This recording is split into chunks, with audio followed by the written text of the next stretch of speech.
Good evening, everybody, and welcome to another stream.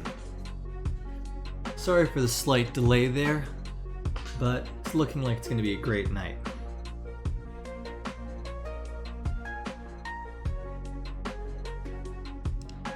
So fortunately, we were able to get the League client up and running. Thank you once again, Alphagen, for reaching out to help with setting that up. Looking like just a casual Monday stream, nothing too crazy. But I think that tonight may be a little bit less about explanation, a little bit more about just pure gameplay, relaxing with the music, being able to take our time and do whatever we need to try to get those wins. With that, let's get things started. Just before we start off here, I did want to change the little legend for the night. The Orc has been a lot of fun, but I think it'll be good to have a bit of variety when it comes to our streams. I'm not sure if there was any requests from the chat, but otherwise I was just going to go with the basic Moontip Hushtail for the night. Have a little bit of fun with a bit of an older little legend.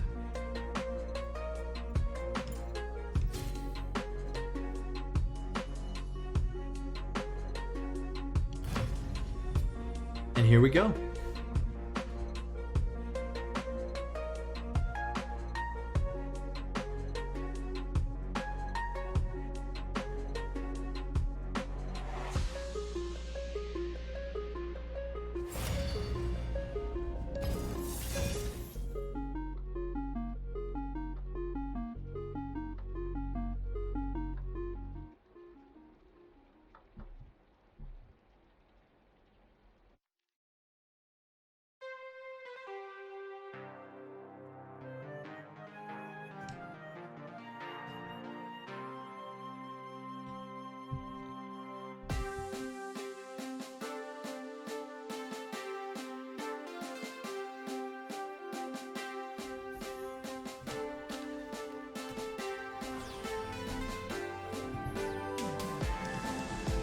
Eight Legionnaires or bust.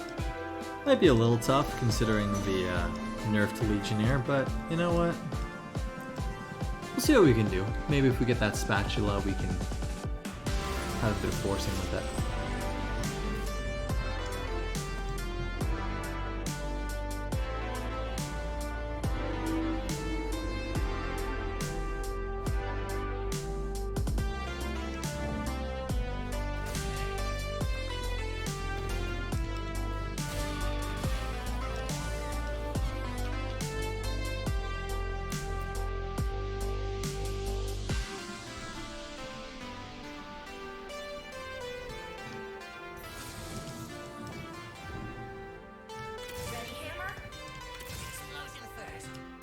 So no matter how much I'd love to grab that early Leona, the fact that we hit the Poppy and Ziggs means that we could end up going something like a Hellions game.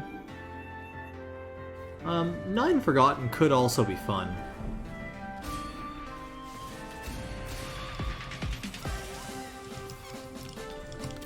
As they make use of all the different items in the game. Unfortunately, we don't really want Poppy to have an ability power on her, so I'm gonna have to sell the Poppy here, but we do still get a 2-star in Leona for an early game start. Potentially, we could go for something like a 6-Knight build with the items that we have, because a Morellonomicon is really powerful at all stages of the game for a bunch of the different builds that we can use.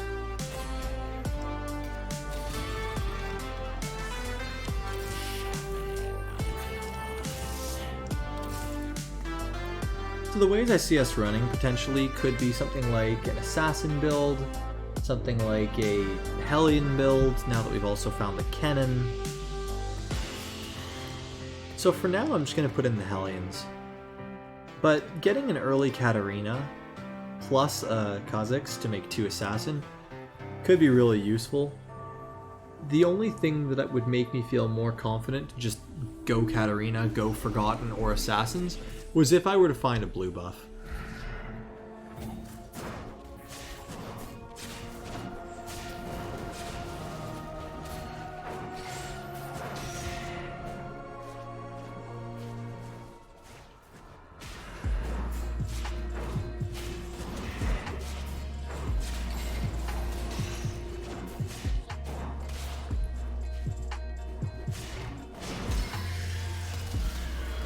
So unfortunately, the 2-star Callista means that we can't quite pull off a win on that round, but getting the Shadow Crit Gloves here could be really powerful if we end up going Forgotten.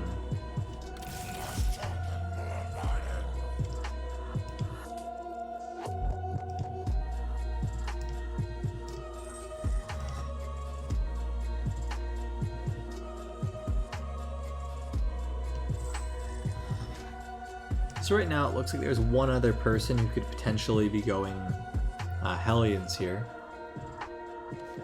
But if we see them start to pivot, Hellions could be really good for us. As well, we want to make sure that we keep saving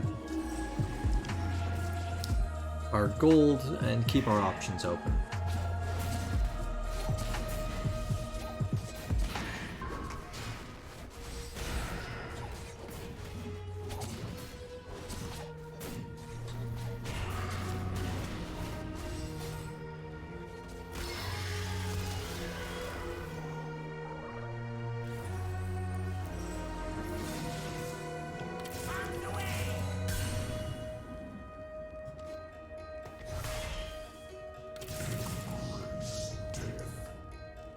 So the fact that we already have 4 Forgotten here makes me feel pretty confident that we can go Forgotten.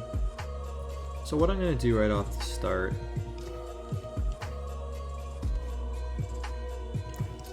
I could put the Forgottens in and take out the Hellions, but for now it's not killing my econ to have the Hellions in for 1 round.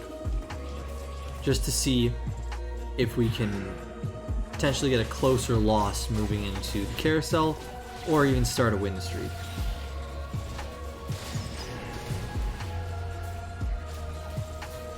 Ideally here we're looking for a loss by 1 unit if we can, but if we do win, we're going to try to play strongest board to make sure that we can continue our win streak.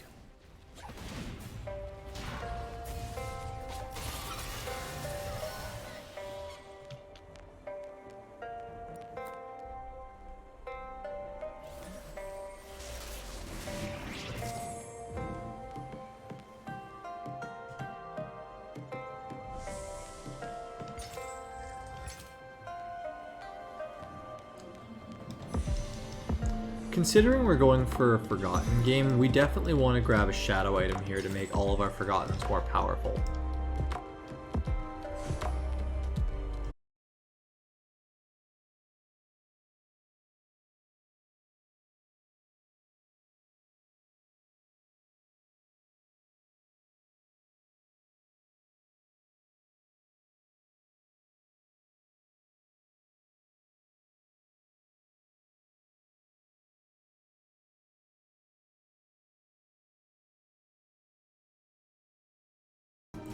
And if we're able to get the round win, then we can potentially sell the Leona to try to get 20. What's the matter with the knot like this?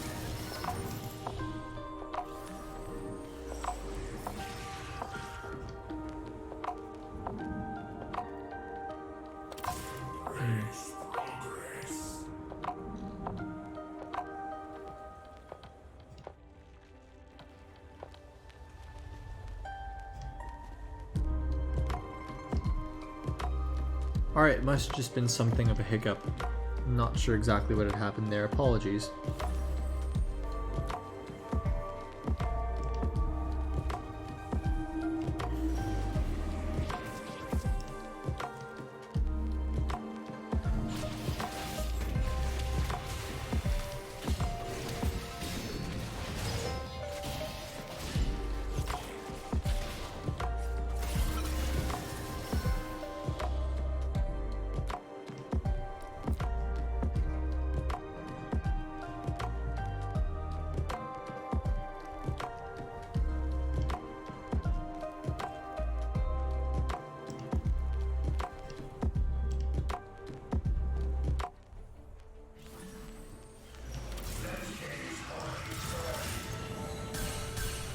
So we're really lucky here that we're able to hit multiple 2-star Forgotten units, and it'll make us really powerful as we look to continue the game. I'm not going to be stopping and trying to roll for the Vayne here, even though I do have a Shadow Crit Glove, because I personally feel that if we're going to go Forgotten, we could have a more powerful build. But considering it is getting nerfed next week, it would be a potentially very powerful strategy that we could try, considering we also have the Runon's Hurricane.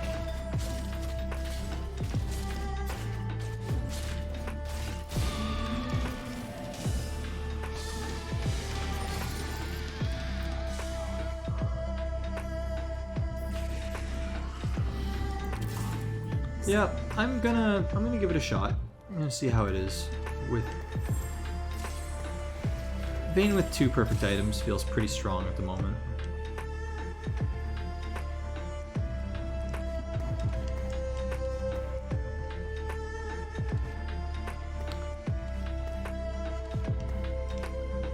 Considering we also have the 6 Forgotten units that we can put in as we start to level, we're feeling pretty good here.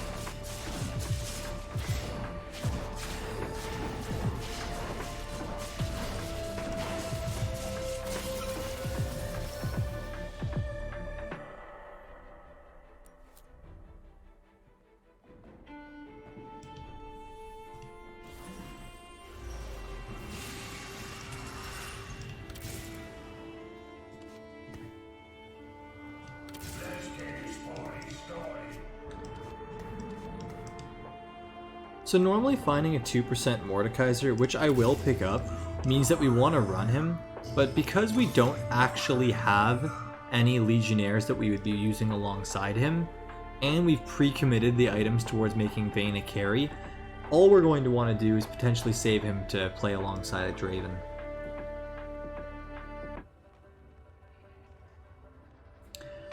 Personally, I don't actually feel he's strong enough to save here, in that we could potentially get a Vayne or another Gragas to be able to further our game plan in the interim.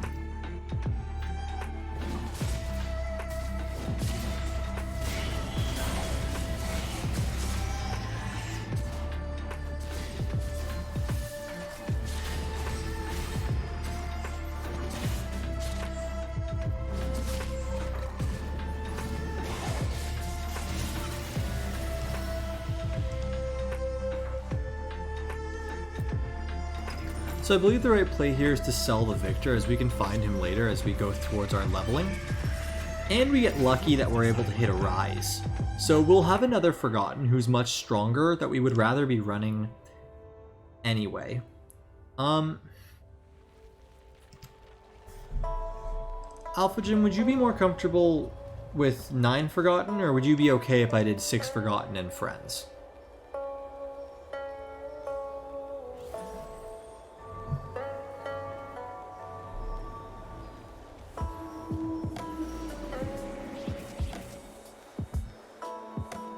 The reason why I ask is because it requires very different leveling and gold spending patterns.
So my ideology here is I want to try to find a Vayne 3 as soon as I can, because by 4-1 round we should realistically be at level 7. So without it going to level 7 and using our money to roll, we want to make sure it's actually worth it for being able to find the Vayne.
As soon as we hit the Vayne 3 here, we definitely look to level and put in our 6 Forgotten, as that'll be a large power spike for us. We don't look to roll anymore just yet, because we do want to make sure we stay above 50 gold. But if we do roll, the next thing we'll look to find would be a 3-star Warwick and another Ranger to put in at level 7.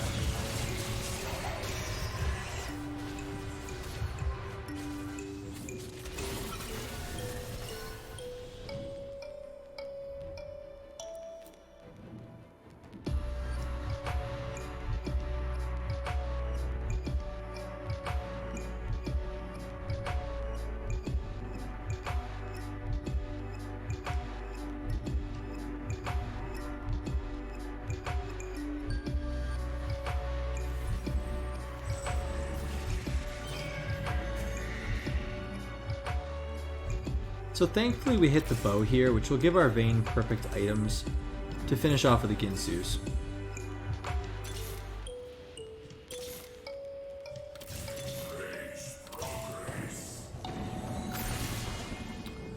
Also, we find ourselves with our 3-star Warwick, which means that we can comfortably put a Sunfire Cave on him, as he should be living for a long time for these fights.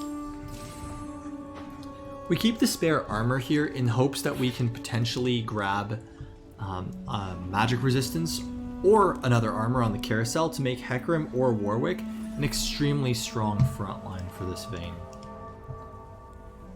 From here, we'll be looking to start slow leveling towards level 7 and looking for a ranger to put in. We don't actually want to grab Draven here, as he won't be a bigger upgrade than the frontline units that we have right now, or compared to Rise, as we do want to get 2 Mystic and 2 Ranger ideally, with Kindred as we look to level up more. So as we go to level 7, we're going to look to put in ideally a Rel or a Nautilus for a second Knight and start working on Ironclad. The other at level 8. And then as we look to go to potentially level 9, depending on our health and gold, we may even be able to put in Rel, Nautilus, and Kindred for an ideal 6 Forgotten, 2 Ironclad, and splashing Ranger, Mystic, and Cavalier.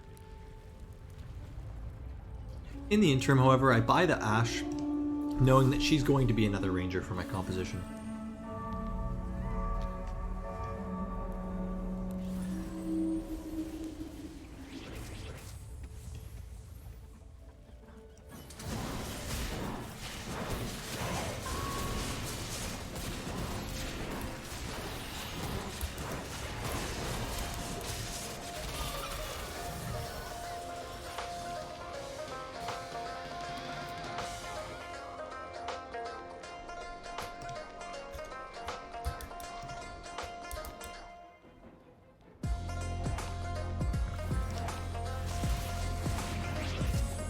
So there's no way we're going to get the Kindred with the bow here, but if we did, that would be the strongest possible unit that we can grab off this carousel. Beyond that, we're going to be looking for a defensive item, ideally a magic resistance, that we can then put onto someone like Hecarim or Warwick to make a Gargoyle Stoneplate. If we do put that on Hecarim along with the Shadow Gargoyle Stoneplate, which will constantly heal him for being targeted, we'll have extremely powerful frontline units to work with.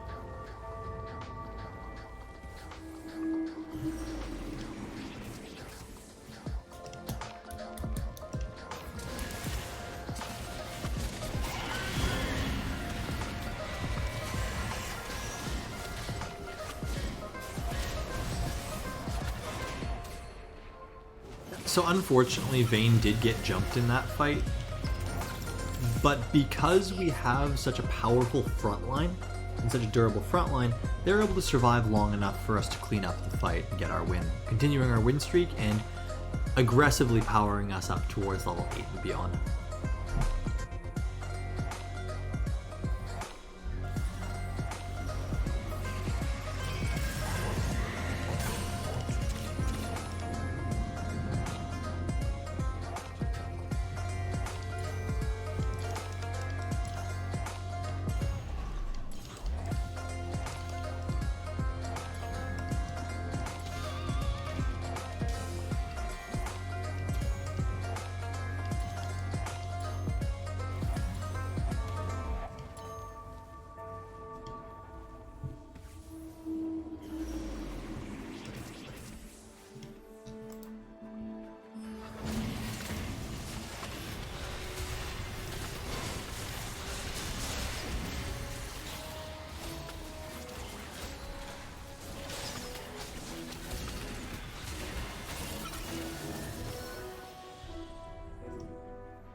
So how's everybody doing tonight? Feeling good? Had a nice relaxing weekend. Hopefully able to relax to the music in the stream. Some casual retro gaming lo-fi.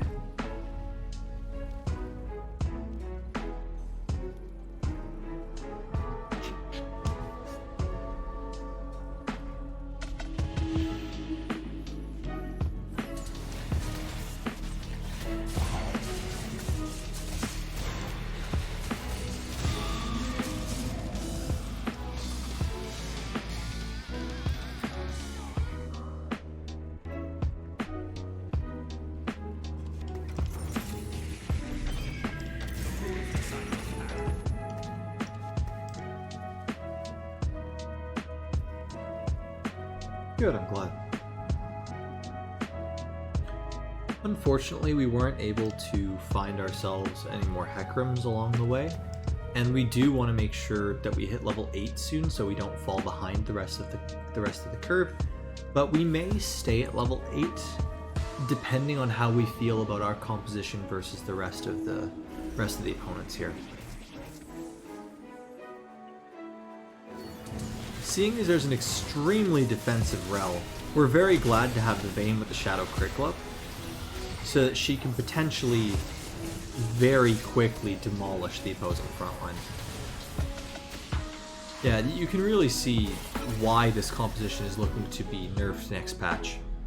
Because Vayne, as a 1-cost unit, being able to overpower 6 redeemed, including 5 cost, feels far too strong. So we get lucky here that we hit both a Rel and a Nautilus. Now that I have those units, I am going to drop to about 40 gold here, being able to put in Rel as an increased power across Cavaliers, and the fact that her shield will be able to work for much of our team. We also do a roll and manage to find a 2-star rise, which will be very powerful as we progress in the lobby, potentially giving us the ability to power up to level 9, even only having a 2-star upgrade.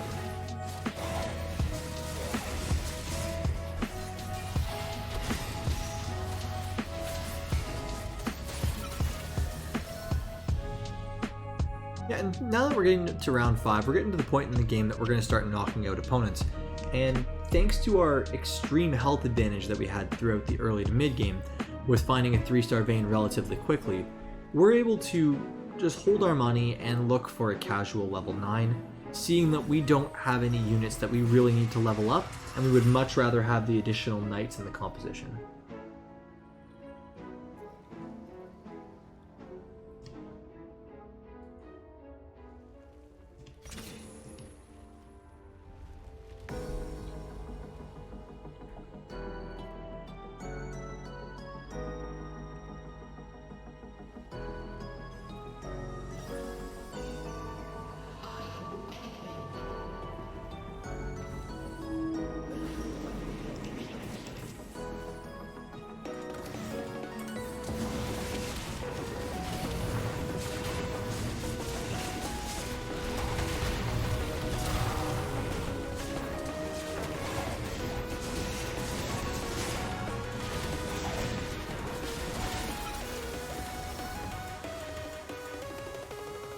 So as we look at the carousel here, we're just looking for a carry item potentially for Rise, maybe an extra tank item for Warwick or for Hecarim, depending on what we're able to get, seeing as we will, no matter what, remain being the last pick.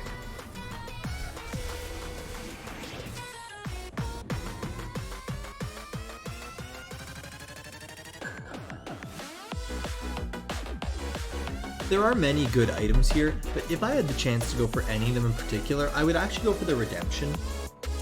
Not just because it's on a 4-cost unit, but what we can do with it is we can ensure that we're going to be able to keep our Vayne healing as the course of the fight, or as the fight progresses.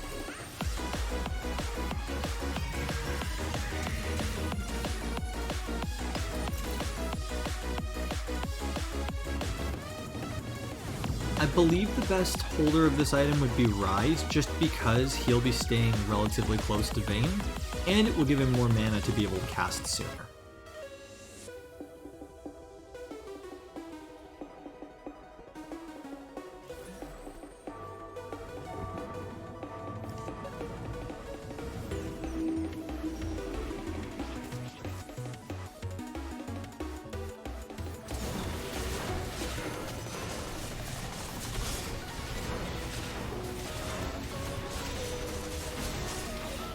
So, fortunately for us, we were able to defeat the 3-star Ribbon very easily thanks to the chain crowd control of Rise as well as Warwick.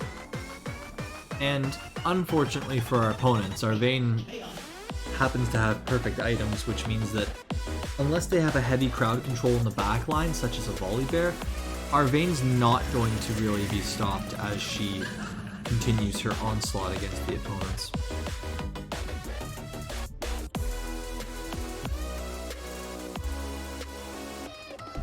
I may slow down a little bit on leveling, as I see that we're still very heavily beating the lobby here, in order to potentially find a Nautilus 2, as the odds are only going to continue to decrease as we go towards level 9. And I want to ensure that we have at least a 2-star Nautilus to help us be more survivable in these fights.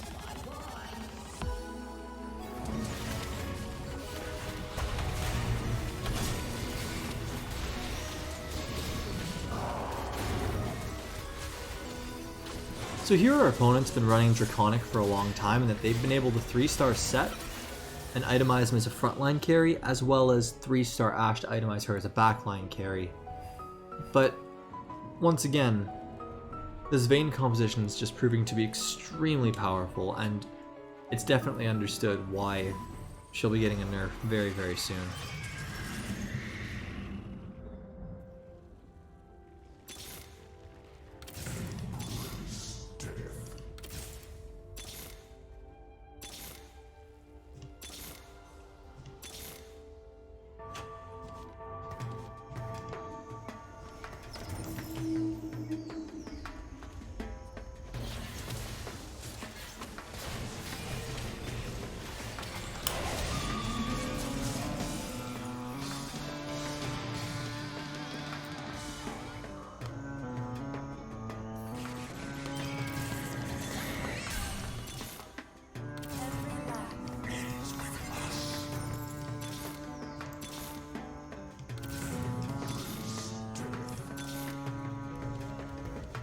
So we find the Nikos here, and I'm confident we could just use it on Hecarim and look to level.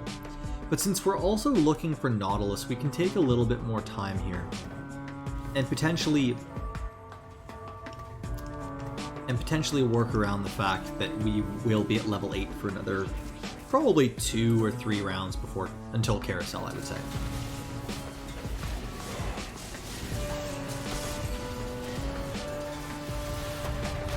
So our opponent has a 2-star Kale that's been untouched so far, which makes me think we may end up actually losing this round unless Vayne starts focusing her very quickly. Thankfully, however, Vayne did end up hitting Kale just in time as Kindred's ult was timing out, and we were able to win the round.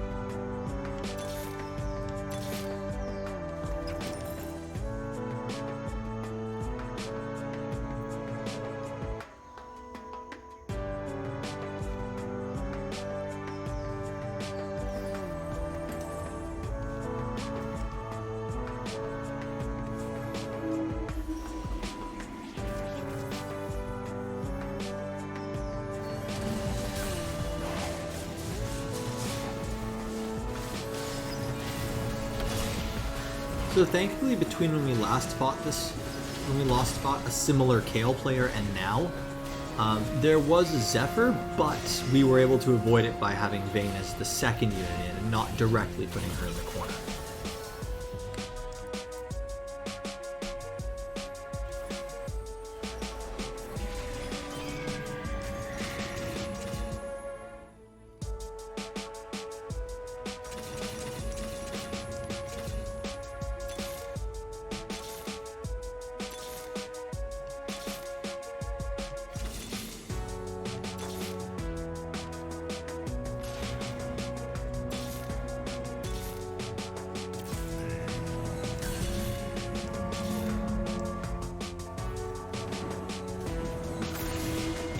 So the reason why I commit to level 9, spend all of my gold, and use the Nikos for the Hecarim 3-star here is mainly because In the event that we versed a real player here, there's a very likely possibility that the other player could verse our ghost, which would mean that we would be able to potentially secure a win. Unfortunately for us, however, the opposing player is running Teemo and a very powerful 5-cost composition, so we're not able to win the round, which puts us in a top 2 versus them.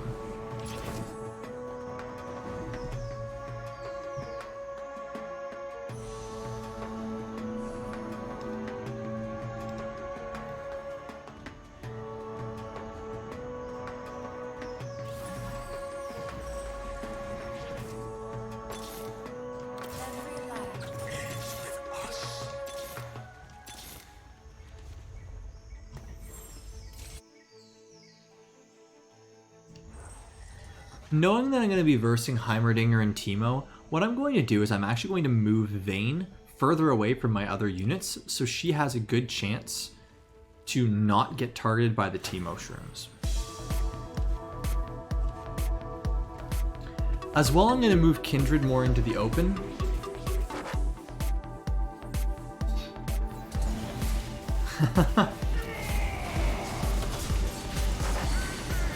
Well, thanks for stopping in, girlfriend of Alphagen.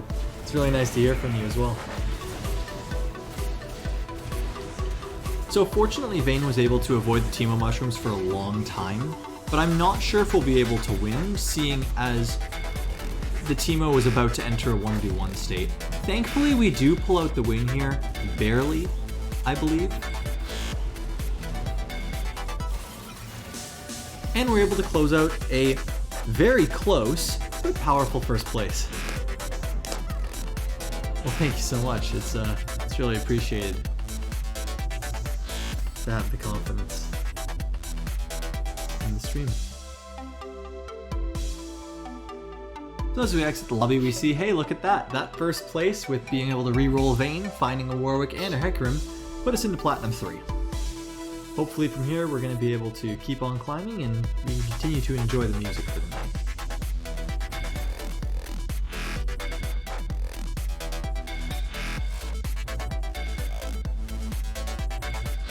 Please let me know if there are any older games that you'd like to hear from. Maybe I can put on their soundtrack remixes.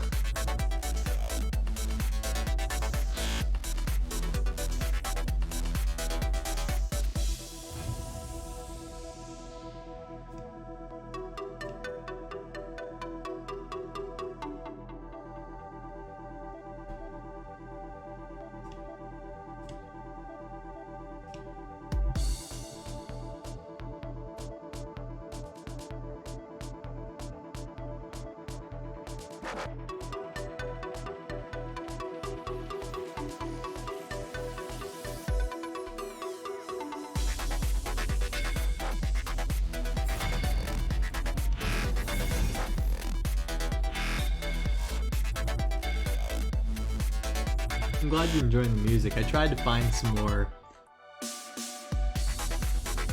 old school, but definitely enjoyable remixes that were free use and copyright free that I could have the background for the stream.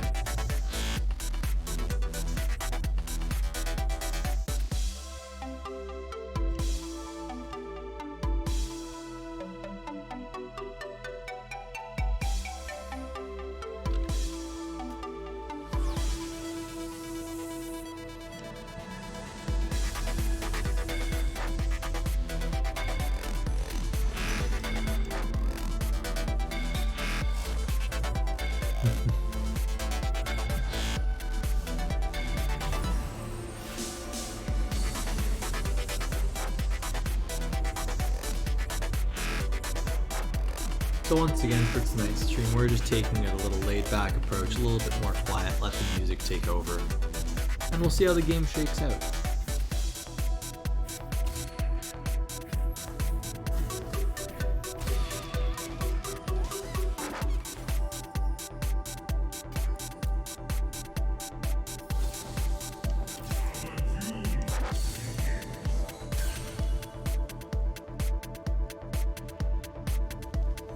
What we can end up doing here is we can actually run Aatrox in the front line for a while as a potential early game item carry for someone like Aphelios, someone like Draven, an eventual backline damage carry.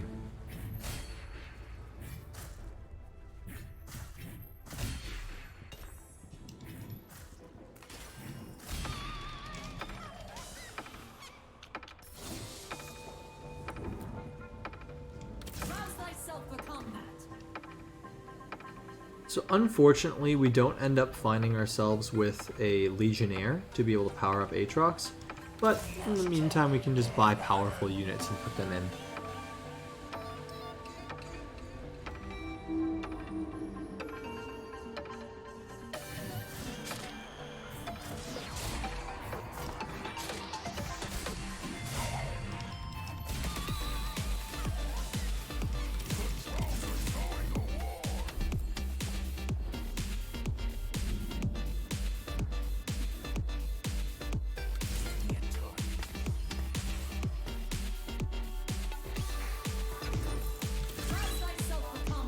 So here the easiest and first play that I see is that we would buy the 3 redeem and put them in with the possibility to put in another Legionnaire at level 4.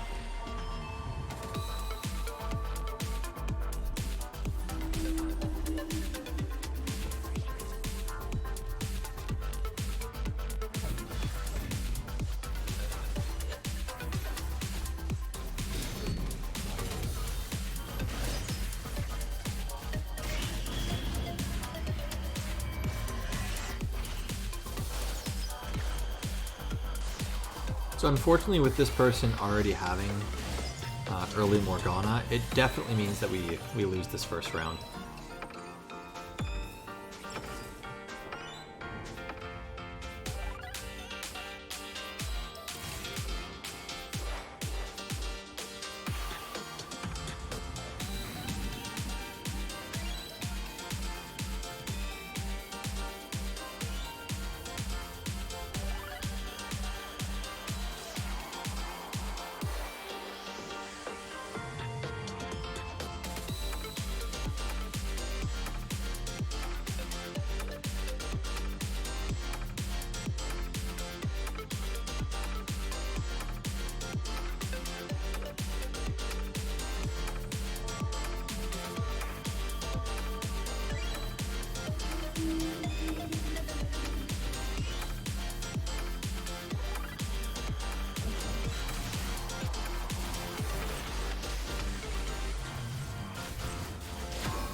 So once again, I definitely want to emphasize that we are not looking to win these early game fights. In the event that we do, we may need to adjust our play slightly to try to continue a win streak in the future.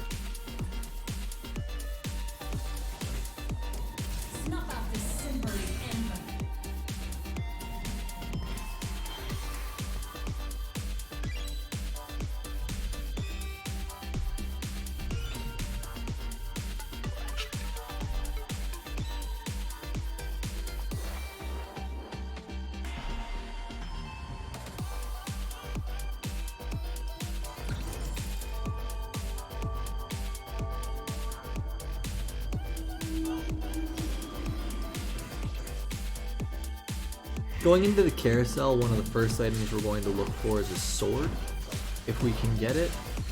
If we're unable to get the sword, then we're definitely going to be looking for some sort of a crit glove,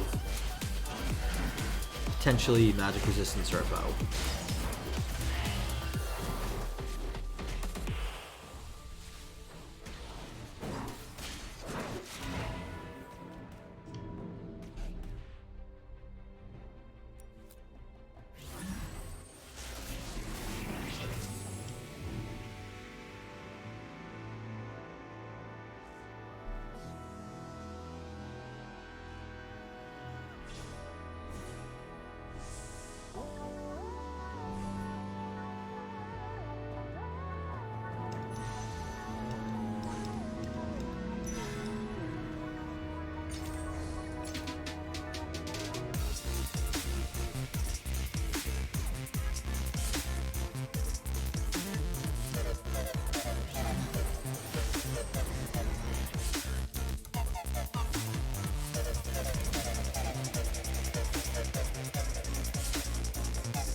What we may end up doing as the game progresses, in my mind, is that we're either going to be going something like a Legionnaire carry with a Draven, something like a Forgotten carry with Draven, potentially an Aphelios carry, or more likely, and something that I'd really like to try, going 6 Redeemed.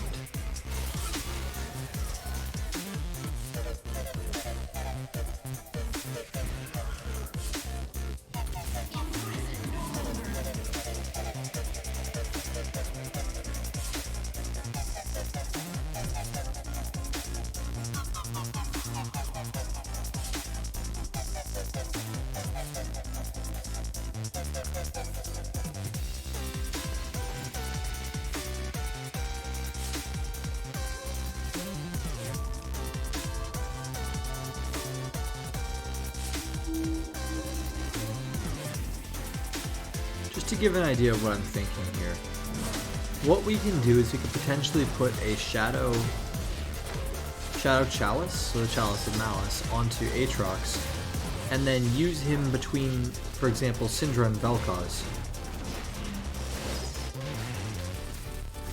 as a way to potentially increase their damage further while not doing too much to hamper himself, as he's not going to be any type of a carry for us.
Unfortunately, we'll be taking a couple of potentially heavier losses here as we're not using our items yet, just to make sure that we can get to 50 gold and start looking to do a faster level.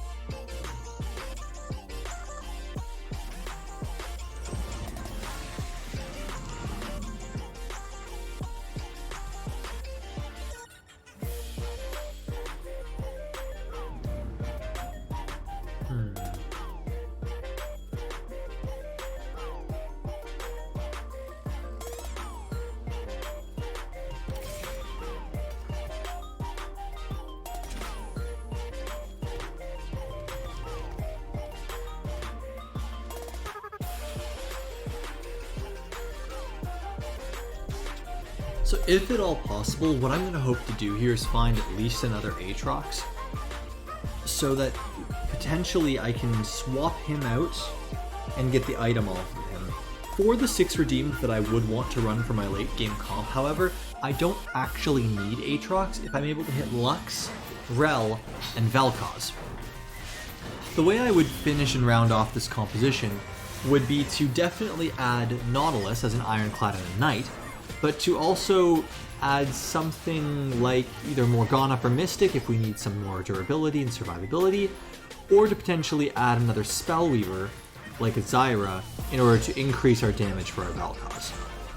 The reason why I think we'll end up going with something like a Morgana, or potentially even a Kindred for Mystic and... for Mystic and for Ranger is because we're going to be keeping Varus in the composition as a redeemed Ranger. And what we'll end up doing is we'll make both a Chalice of Malice and a Chalice of Power on Aatrox, which will eventually be put onto Varus to power up our Syndra and our Vel'Koz.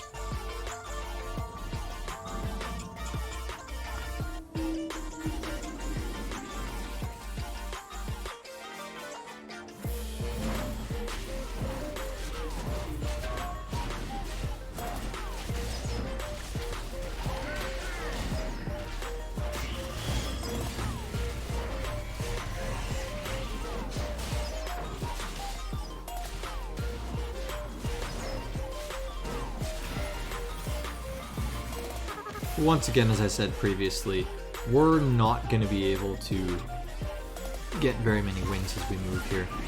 Hopefully and thankfully, we're able to find a Zyra with a spatula, so what we can do is we can actually make her a redeemed unit, which frees us off of a unit and means that we may not even need to play... I'm not sure exactly which we would go,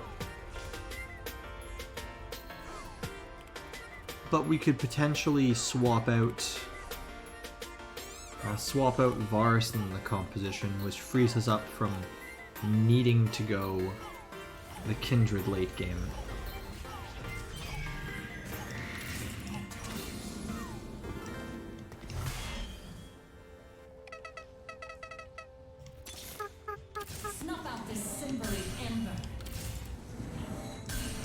So we do a roll there to potentially find ways to power up our composition, and we do end up finding ourselves with a Callista here.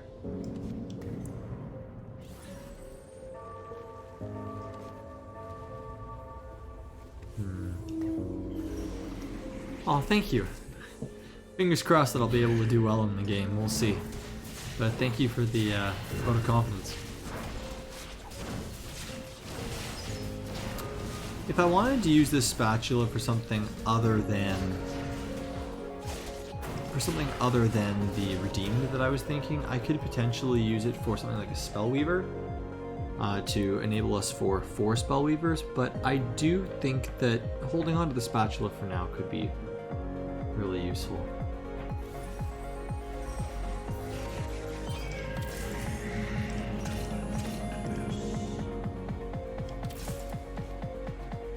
I do think at this point of the game, we want to swap the Ranger in over the Legionnaire, and we want to start making our chalices on Varus here to preserve some health.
So now that we found the Vel'Koz, we're very happy to look to go to level 7.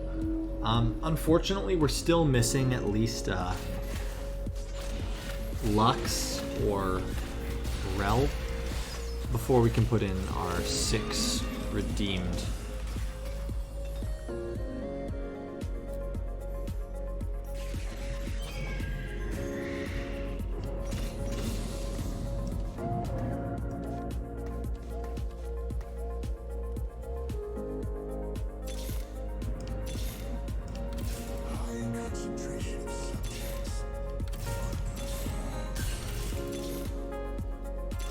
So I'm rolling down here because I need to be able to find this redeemed unit, or else it will be far too weak in the upcoming fights.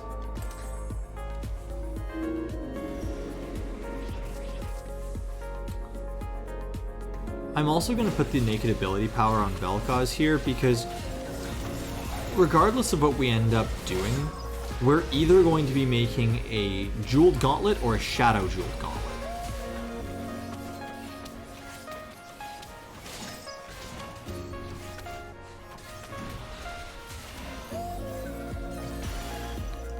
So we take a very close loss that puts us in dangerous territories. And because we're not able to find a Shadow Crit Glove, I think the right play here is to take the sword, make ourselves the Jeweled Gauntlet, and also make ourselves a Spectral Spear of Shojin. But I can't stop smiling. A helpless fight, the hardened live. Now that we find Rel, we're confident that we can remove our Aatrox and be able to move up to our 6 redeemed with our Ironclad and Knights. I also think in order to save life here, we use one of our Nico's helps to be able to make Vel'Koz a 2-star.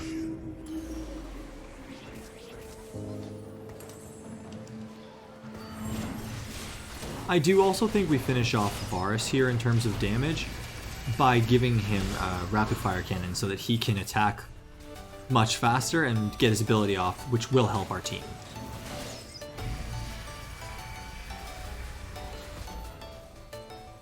Unfortunately, this Leona is going to take a lot of punishment before she ends up falling, but thankfully, because he does not have Shadow Titan's resolve, she's not able to do very much damage at all, so it's just a way to last longer before eventually we win the round.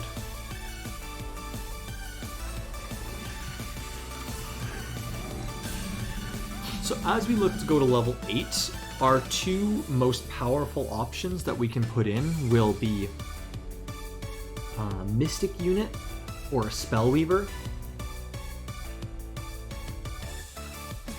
I don't necessarily want to take out Syndra because she provides a lot of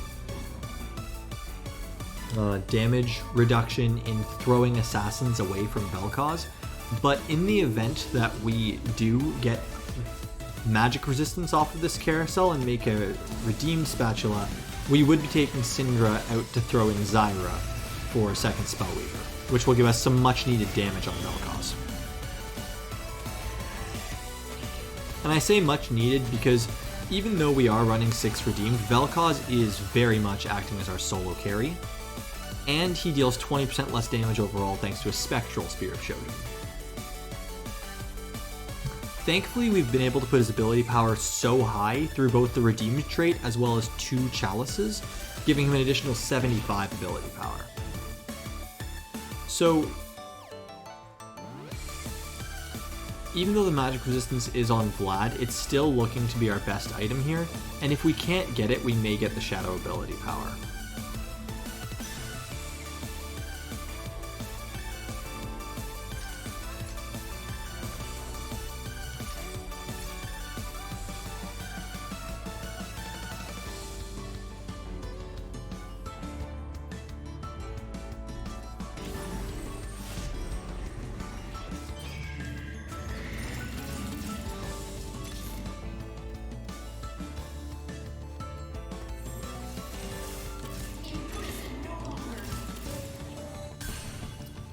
So the reason why I'm doing some rolling here on level 7 is we could potentially get a Leona 3, which puts her damage reduction from 80 to 400, making her a much more survivable tank, as well as the chance to be able to find a Varus 3, where he will still be putting out very high amounts of damage, and increasing all of the damage that our units deal by an additional 100 magic damage, which is quite a lot since he'll be hitting multiple allies in the area.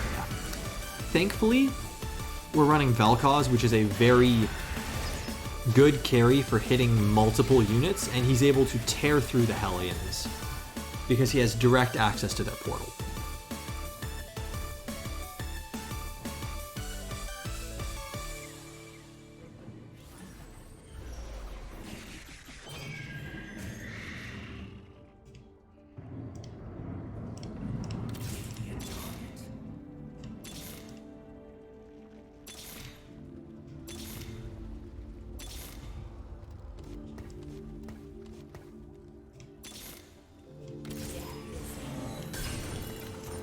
So now that we hit the 2-star Zyra, we're feeling much more confident that we can just completely sell off the Syndra and look to keep Zyra in as we go up to higher levels. What we will be doing soon is we will make sure that we move up to level 8 because we need to be able to increase the damage on our team regardless of whatever units we're able to put in. Ideally, we round out the composition with exactly Kindred, but having another Mystic in general or having another Ranger, both would prove very useful if we're able to 3-star the Varus.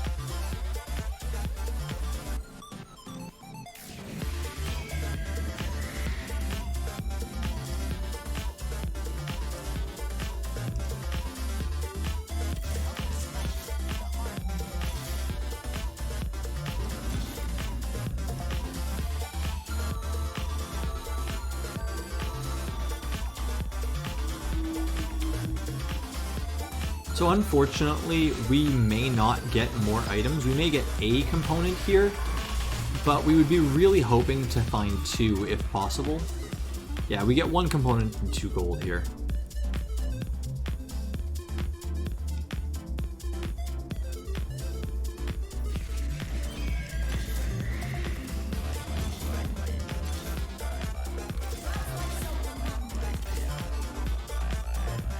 So I believe the correct play here is just to Nico's help the Varus get a 3-star. And now that we are still above 50 gold, we can look to go towards level 8 as soon as possible.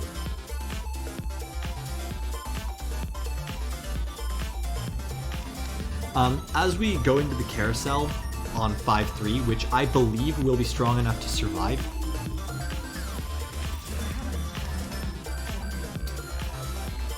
we want to make sure that we can get an item for Vel'Koz to potentially turn him into the carry that we need him to be by even further increasing his damage.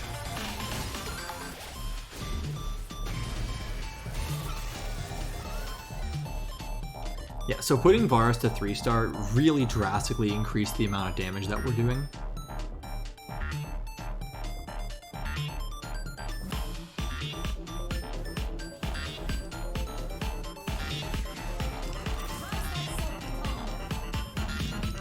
But unfortunately, we can't stay a lower level to look for Leona because our health is just too low.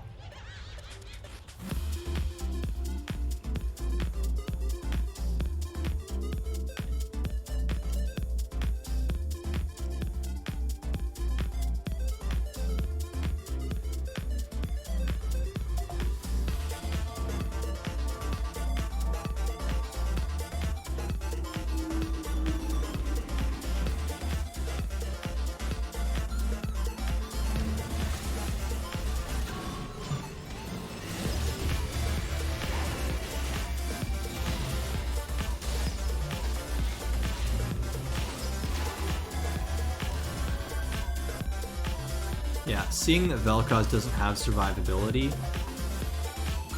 in a lack of crowd control, a disability, means that we have to be very, very careful, because one more loss means that we will be out of the game.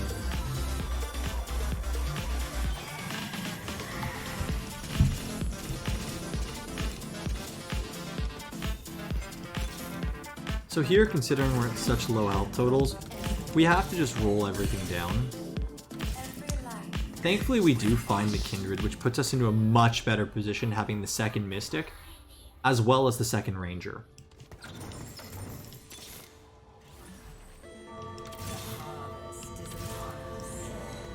Yep, and we're able to find the Rel 2, potentially being the difference in staying alive for our composition.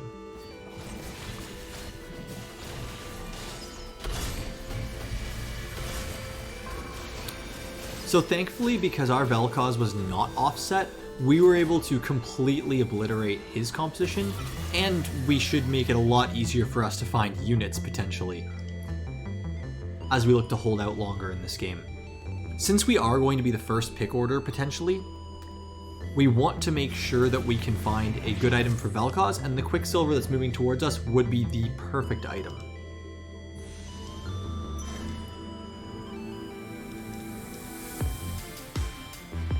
Because the most important thing we can do is have Vel'Koz cast as soon as possible, and ideally we'll be winning the fights within 1 to 2 casts for Vel'Koz.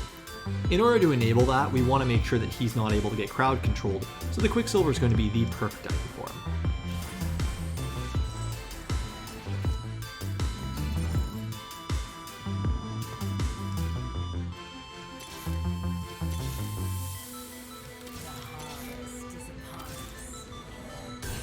So since we're not looking to go to level 9 here, and we're playing on our last loss available, we want to make sure that we spend our gold every round to maximize our chances of either staying alive or potentially winning the game. In order to do that, we make sure that we are constantly rolling and looking for units that could power us up in either Zyra as a potential ability power carry, Leona as a frontline tank, or if we're able to find Kindred.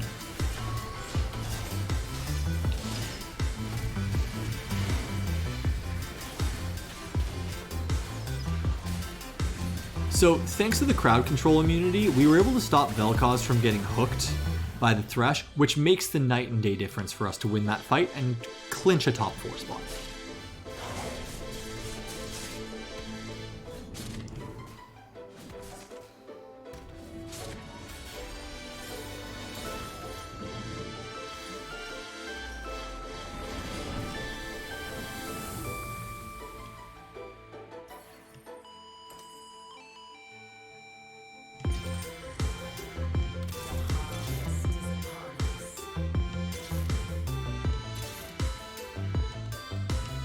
So at this point, we don't want to go for the Lux because it's too far into the game to try to find her as a potential carry unit. And also, the shielding amount that she does in the damage will not be as powerful as if we can get the 3-star Zyra for an increased stun duration.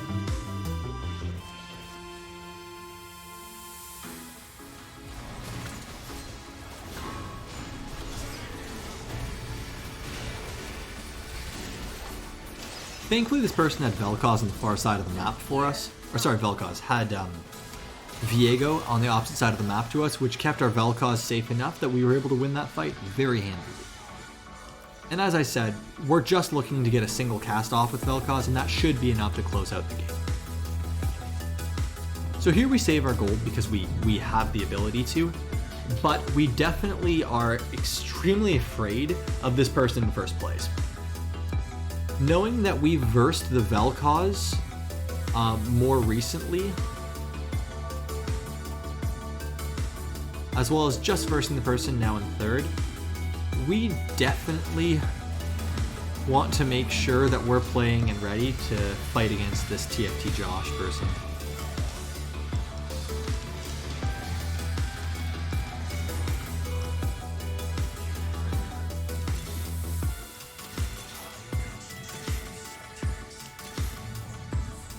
So unfortunately, we don't have enough money to be able to go for the 3-star Vel'Koz.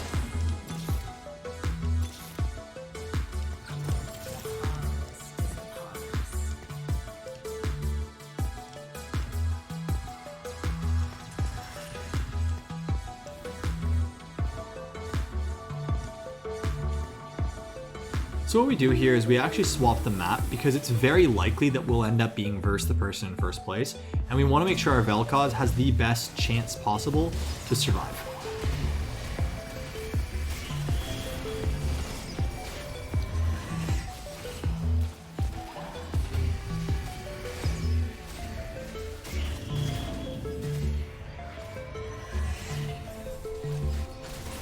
Yeah, so with that position movement, we are able to beat the person in first place and potentially hold out long enough for a higher position in the game.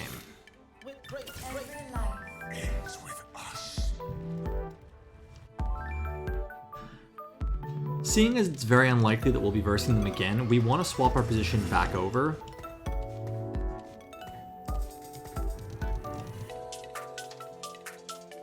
Knowing that the other two people are both setting their carries up on the opposite side of the map as us in the top left corner.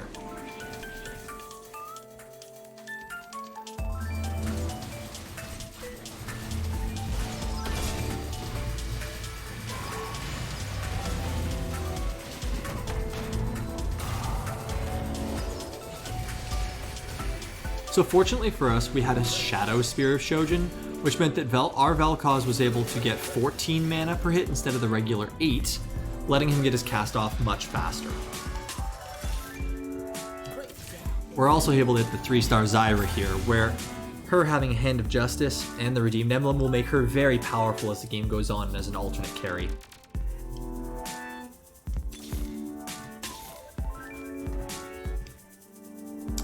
So hedging our bets between versing the first place person and versing this Vayne player, we definitely decide to swap our composition over here, considering that they also tried to move their Vayne to avoid us. I'm not sure if the positioning will be quite enough since Viego will probably be targeting Kindred here, but it looks like it definitely is, as we're able to securely clean up and make a top 2 final. So seeing as the first place person also swapped their composition's position, it's possible that we may end up in a positioning war here, but more likely than not, we are going to end up being the stronger team if we can find a third item for Zyra here. Since we already have 2 Spellweaver, we're not really looking for those Spellweaver traits. What we are looking for is this Shadow... I think it's the Archdemon Staff of Immortality.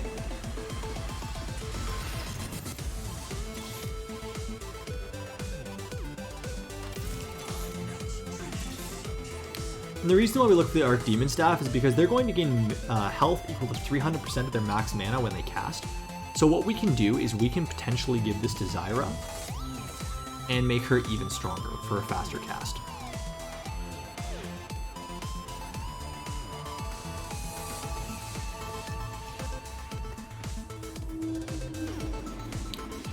So they read our positional swap and put Lysandra in the opposite corner, but we were able to get away from the LeBlanc as well as the Nocturne, so I believe we'll be in a decent spot as this fight plays out.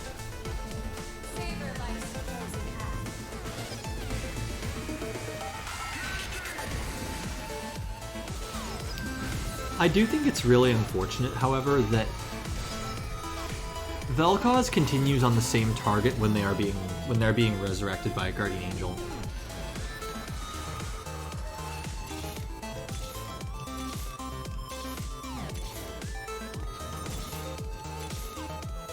So we're not able to hit the Kindred here, and it's just going to be a positioning war once again.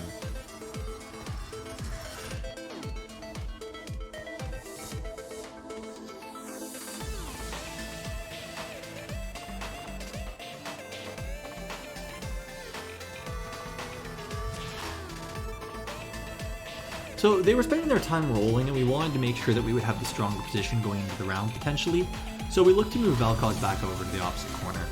The fact that he's being targeted by Nocturne is not ideal here, but we're very hopeful that we'll be able to get the Kindred ultimate off in time. Seeing that we're not able to do that, we may actually take the loss here if it weren't for the fact that we spent the time at level 8 to get a 3-star Zyra, who's able to outdamage the composition of the opponent as a backup carry. So as you can see by this game, this is a really good example of when to look for a level 9 as compared to when to roll at level 8 to make the strongest composition that you can. So to round out the comp, we're very happy to see this Ginsu's, as it's going to go on Lux to be able to continue getting our shields out for all of our different team members. We could potentially put it on Kindred, but I don't see Kindred surviving long enough usually to make the difference. However, if we find the third Kindred to be able to make a 2-star, that may make a difference of opinion.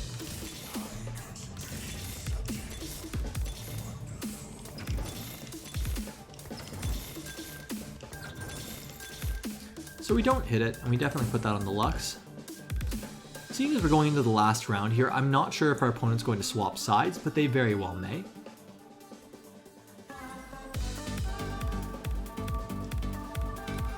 So it doesn't look like they will, and if they do, we're still feeling very comfortable. So I'm actually going to let this fight play out and see what happens, as it will be win or loss the last fight of the game.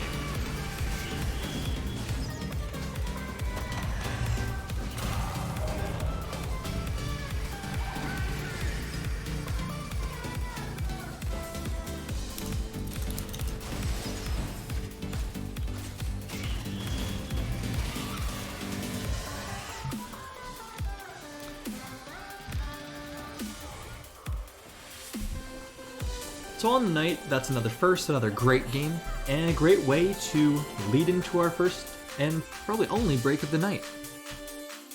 So with that, I hope we're able to get some water, get up for a stretch, and when we come back, we'll be looking to move on to our third and probably final game of the night. Be right back.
All right, welcome back, everybody.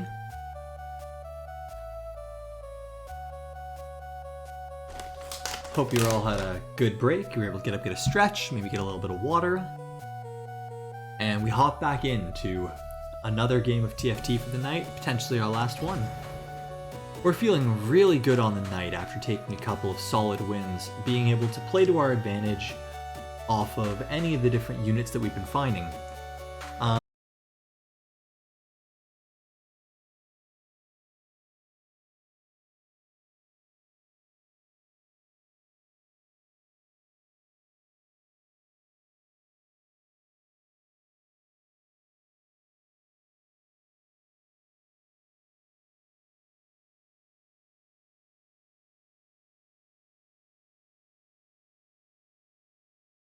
What's happening with the connection tonight? Apologies, I'll have to work to try to fix it in the future.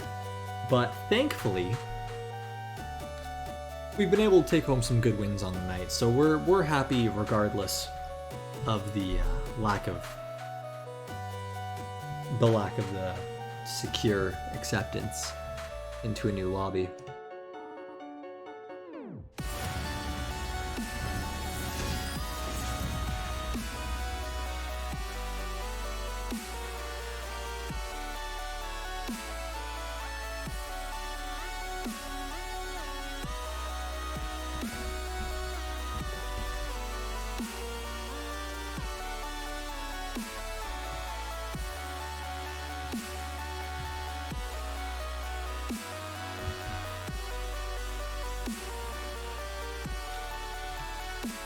As we look to go into our last game of the night here, we just want to remember, keep it chill, keep it flexible, play whatever comes our way, and always have a plan in mind.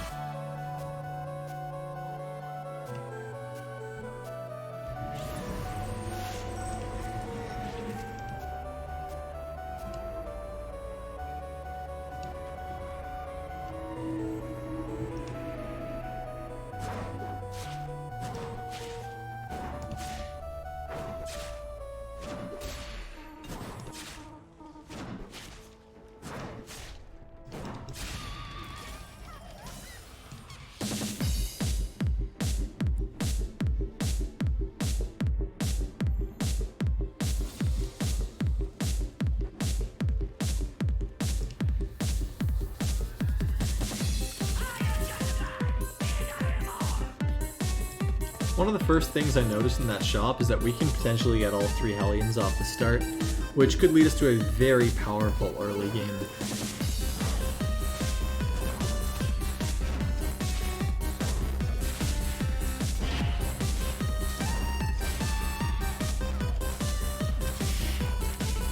We also buy the Kazakhs, as it could be an early 2-star for us and could be a powerful unit if we were to find more assassins if you like. Since we don't find those, we definitely want to make sure to maximize our options here. So I think the play for right now is to throw in the 3 Hellions, but definitely to buy both the Nautilus and potentially the Trundle as well.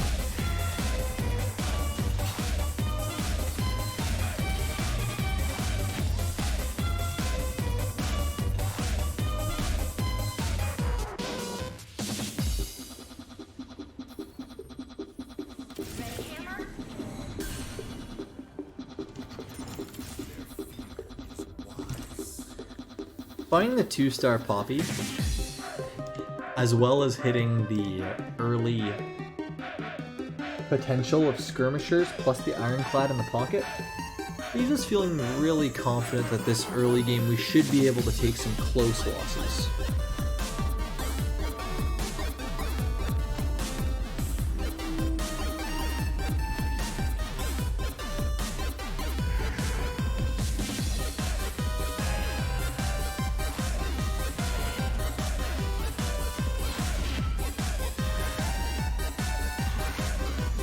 So, it's a good thing that we immediately see that if we were to go for Hellions, we would be contested, in that this person has already got a Ziggs that they've pre-committed a blue buff onto, and has found 4 Hellions, including the very fast blue.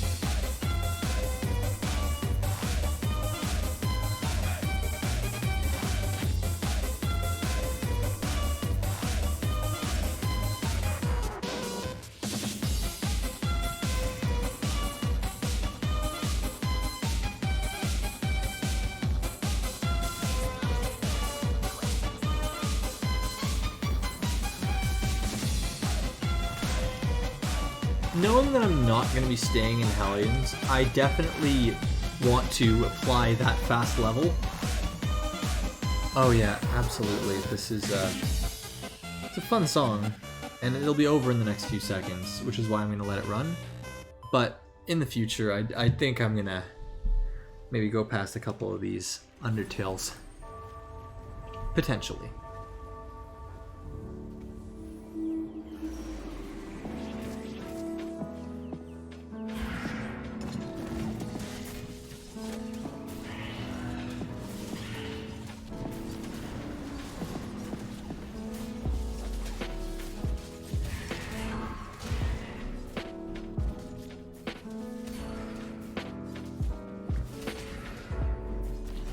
So it seems that many different people in this game have had a Hellion start, and that's not necessarily a bad thing, but it definitely means that we were right, that we want to get out of Hellions.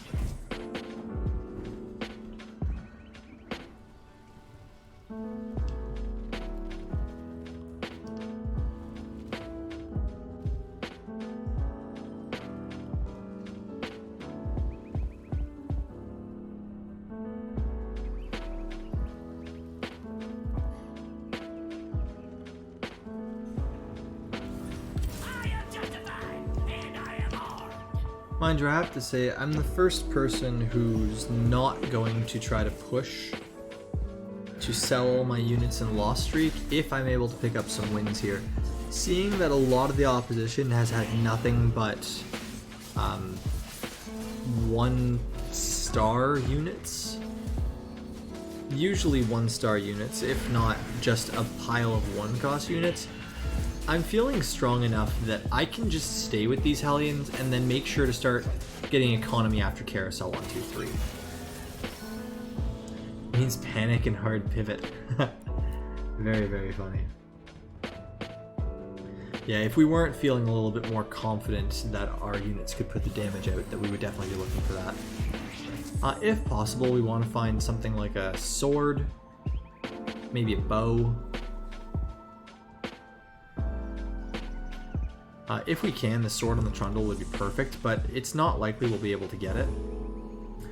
So what we can look to do is potentially just grab another magic resist here, knowing it'll be useful for any composition we end up finding.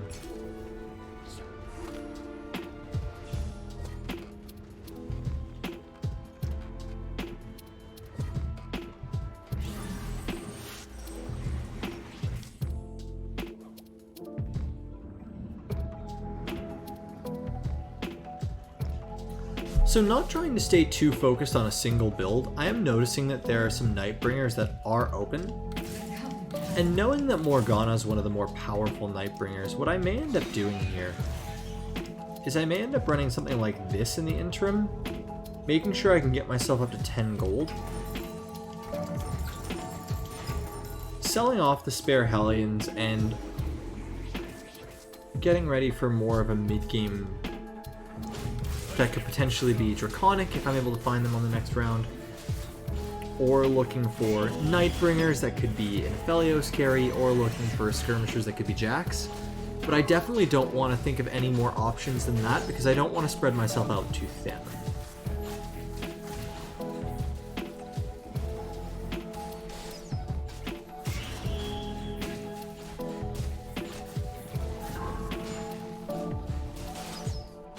So this will definitely be a loss here for us, but it's only a loss by 1, which is one of the best things we could have taken.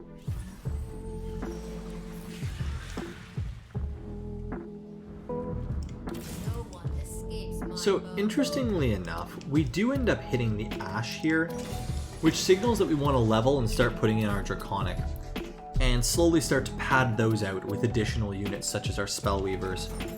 I am going to make this into a Draconic game now that I've had such an opener, and with that it means that I'm not going to be running any of those other units. Keeping the Gragas as an extra brawler to go with the set, and the Ziggs as a potential Spellweaver for when we find an earlier Zyra. Now that we know we're going Draconic, our composition changes a little bit. So we can definitely put the Quicksilver on the Ash for now, but as a future item choice, we want to make sure we can get a Spear of Shojin to be able to start setting up some crowd control as soon as possible, and as often as possible. Sitting with the extra magic resistance does mean that we can have a much more durable front line if we so end up with it.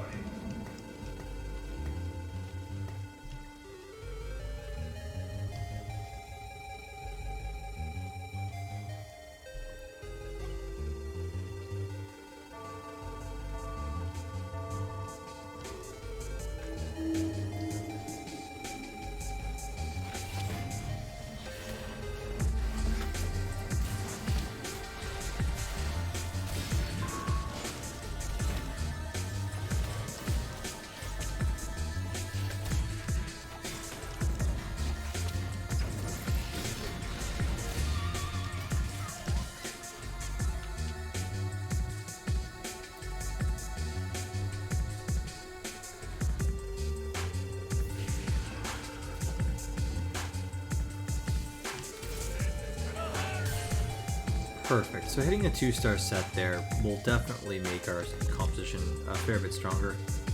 I don't believe it's yet the time to take out our 2 knights, since they're providing pretty decent front line at the moment, but I do think that they will want to be removed later.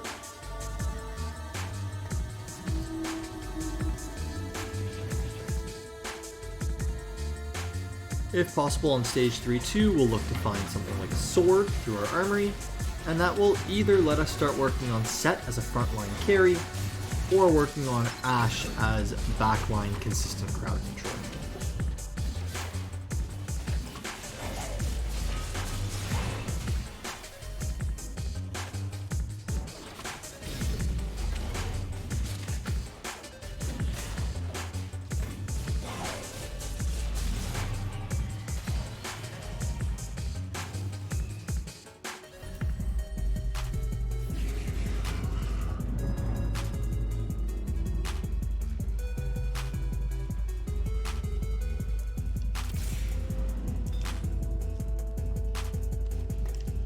So for now, we're just looking to get up to 50 gold as fast as possible, and we'll start to use our spare gold to level, knowing that in the late game, 5 Draconic isn't actually the strongest thing we can do with Draconic, and even dropping down to 3 would be powerful enough, as long as we stay above our gold threshold. As far as what units we're going to want to... Yeah, all these Warwick, yeah, definitely. They're a very powerful early game unit. Looking to our mid to late game composition, we're going to want to keep Set as a front line. We're also probably going to want to run a couple other brawlers, at the very least a Volley Bear along with Ivern, as that will work for giving 2 Renewer along with Heimerdinger, and the Revenants for a front line. This person has a blue buff Katarina, which means that they are going to be jumping all around the map since Katarina only has 20 mana. And it will be very, very difficult to be able to catch her and pin her down to win the round. Yeah, lack of a BF sword is starting to hurt here, either as a frontline damage item or a backline damage item, but thankfully we are sitting quite low on the itemization chart here, so we should be able to get a first pick on the carousel that could potentially grab us a sword if there is one.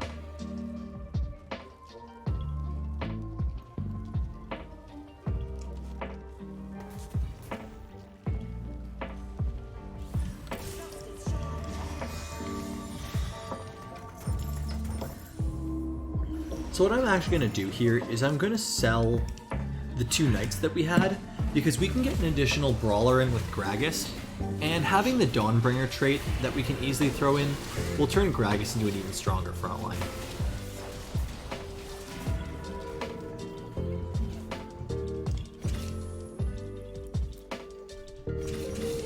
I also think leveling to 6 is the correct play here, as we're going to be having more innate units from Draconic, and we want to be able to start putting in units that can help us preserve life more.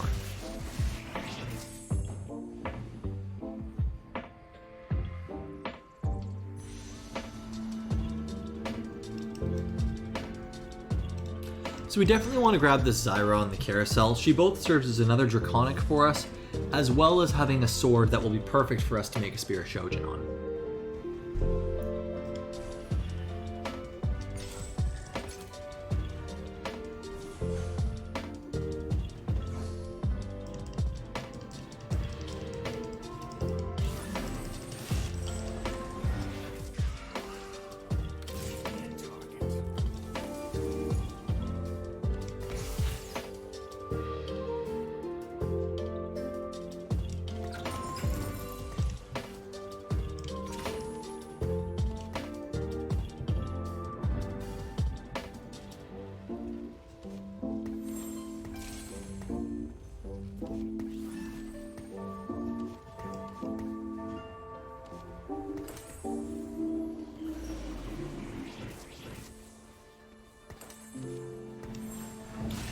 So I would say that this is probably one of the strongest ways that I can use my items right now, along with my Draconic units, to keep myself safe and alive. Unfortunately though, yet again, there was another Warwick frontline that just completely stopped our carries from performing.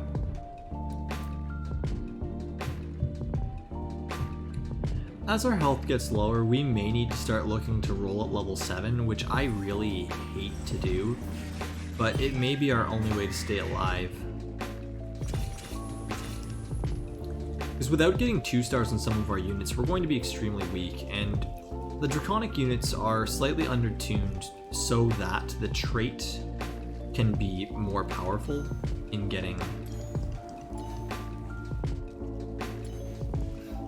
additional eggs, which generate more gold.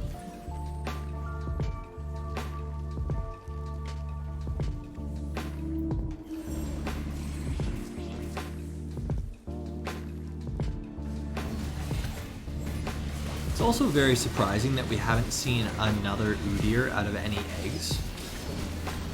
So having a 1-star Udyr here has really slowed us down.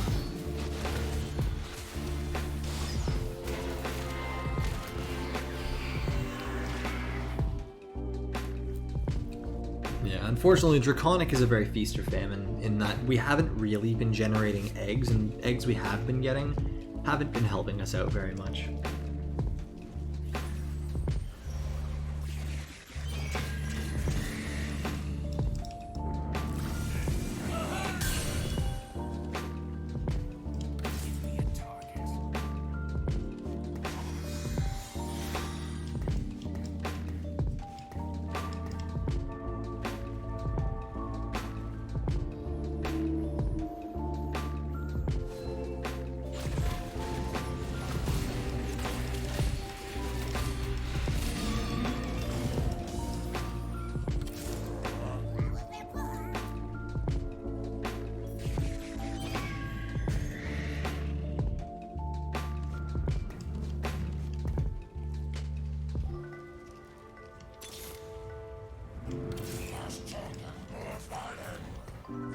The reason why I pick up the Warwick here is in the event that we're able to find brawlers, which we just did, it sets us up to have a very powerful front line with Set leading the charge. Now the reason why I put Bloodthirster on Set here is because his spell can in fact critically hit. And unfortunately, because we are pretty underpowered at this point, we need to do a little bit of rolling to make sure that we can power up our board after this round. So very unfortunate that they took our own Ashen Zyra against us, but thankfully our 4-brawler frontline has given us more than enough survivability. Couple that with the fact that we versed the person in last place, really, we were pretty lucky to clutch out a win there.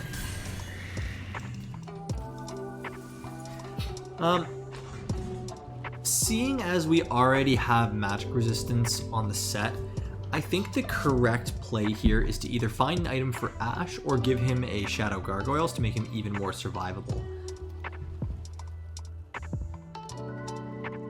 I would say the Shadow Vest is the correct play because Set being more survivable is going to give us the front line we need to stay alive and move forward in the game.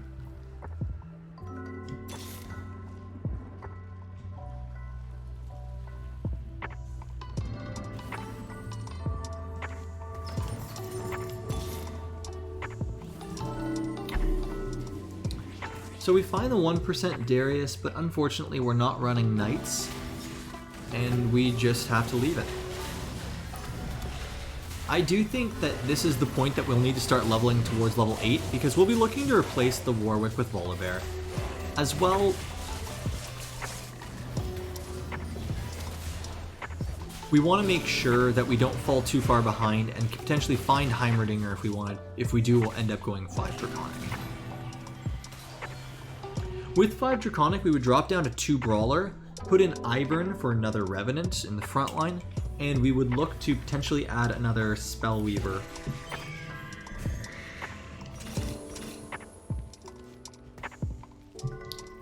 Seeing that we've only gotten 4 Udyrs, I do feel confident that we can sell that Udyr later, but I don't think we need to right now.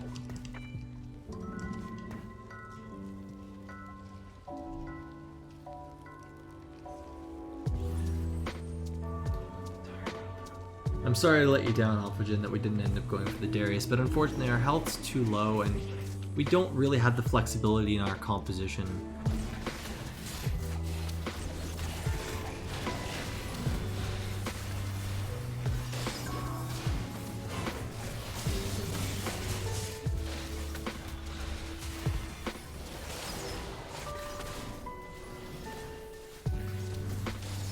So unfortunately, this person is Leona 3-star with the Titan's Revenge, so we will not be able to kill her, and this is a hard loss that puts us at 0 wiggle room for the rest of the game.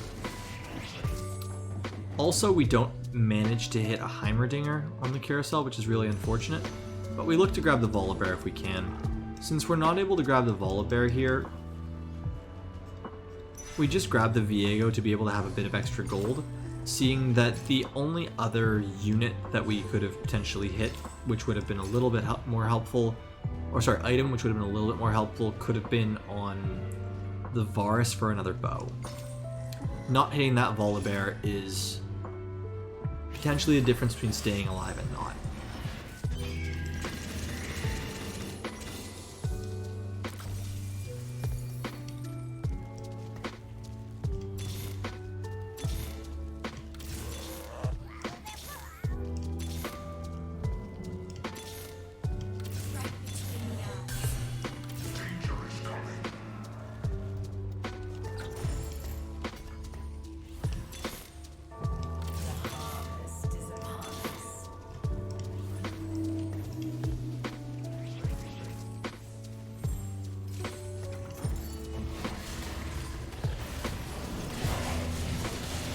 So here we have to play as if we might win the round, because if we don't play that way, we're going to guarantee that we just go out here in 7th or 6th place.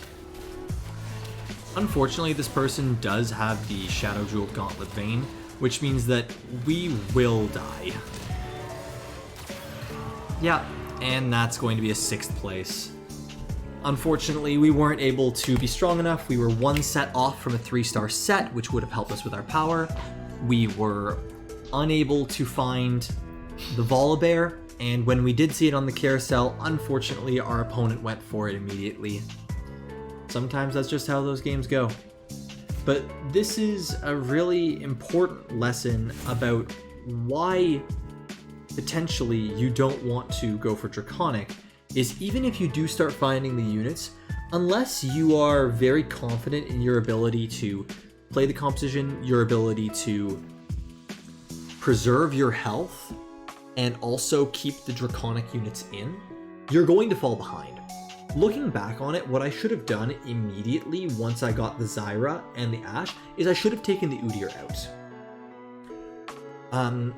I should have taken the Udyr out and left him on the bench until I potentially found Heimerdinger, because that would have opened up another slot either for Ranger or, more realistically, something like a Spellweaver that would have really helped with Zyra, as she was our major backline threat.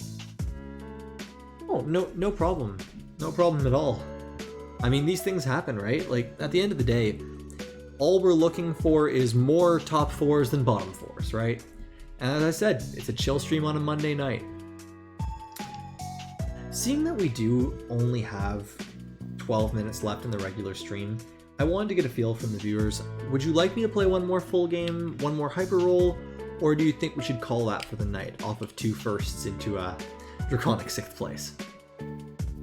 Let me know.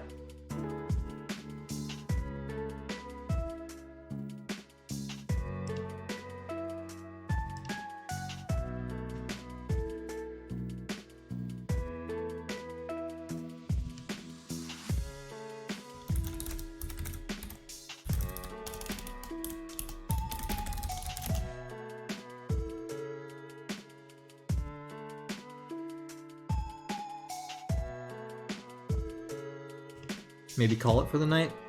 That seems like a good idea, considering we're coming towards the time that'll give us a little bit more time to unwind and relax on this chill Monday stream. But I definitely want to thank you all for coming out. Thank you for supporting me. It means a lot. And with that, I think we're going to end the stream there.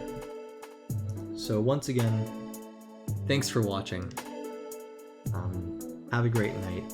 and I hope you were able to learn something on tonight's stream. Take care, everybody.